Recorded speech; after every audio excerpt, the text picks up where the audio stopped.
Mara had always dreamed of being her own boss. Growing up, she saw the women in her community struggling, and it lit a fire in her. She wanted to build something that could lift not just herself, but others too. After years of grinding and saving, she finally opened Mara's boutique right in the heart of the city. It was everything she'd ever wanted, a beautiful shop filled with fashionable clothes for women of all shapes and sizes. The beginning was tough, really tough. The first few months were painfully slow, but Mara was a fighter. She went to every networking event, burned the midnight oil, and poured every last penny she had into her dream. And slowly, her hard work started to pay off. Customers started coming in, and good old-fashioned word of mouth began to build her reputation. It felt like her dream was finally coming true, but not everyone was cheering for her. Behind her back, her own mother,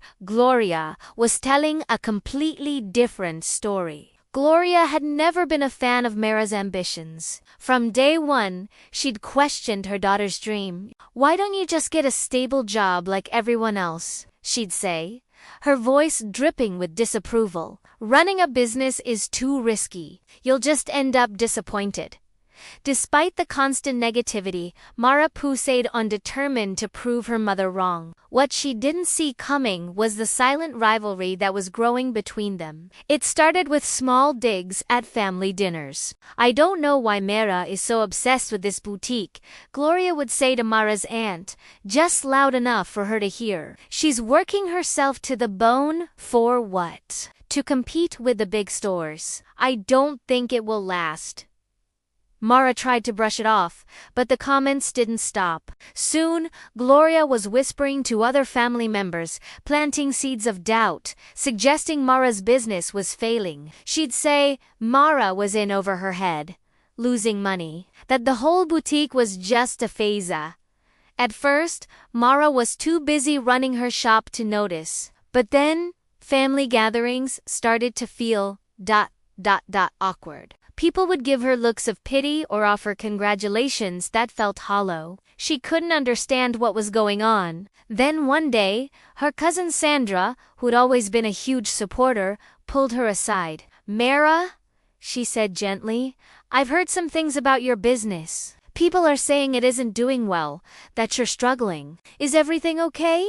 Mara's heart just sank. If even Sandra was hearing these rumors, then her mother's words were spreading like wildfire. "You know how people talk," Mara said, forcing a smile. "Everything's fine." Really? But she knew it wasn't. The whispers grew louder. She finally decided she had to confront her mother. "Mama," she began, her voice shaking, "why are you telling people my business is failing? You know how hard I've worked for this. Why would you want to hurt me?" Gloria's face tightened. "You don't understand, Mara," she said coldly. "You've put everything into this boutique. You've neglected your family. I'm just trying to protect you from disappointment." Mara was stunned.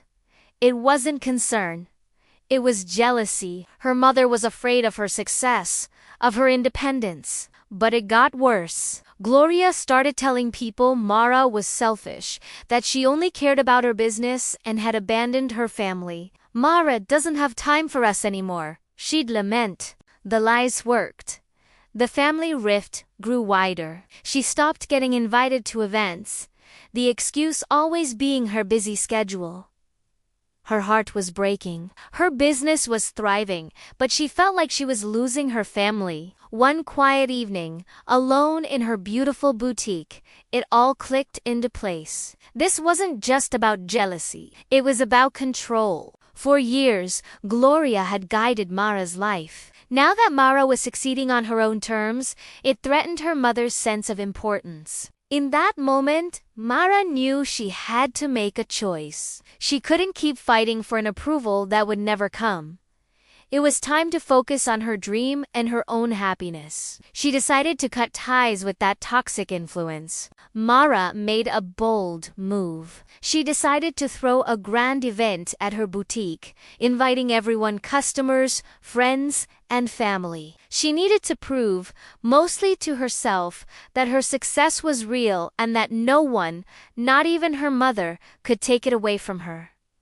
The night of the event was magical. The boutique was packed.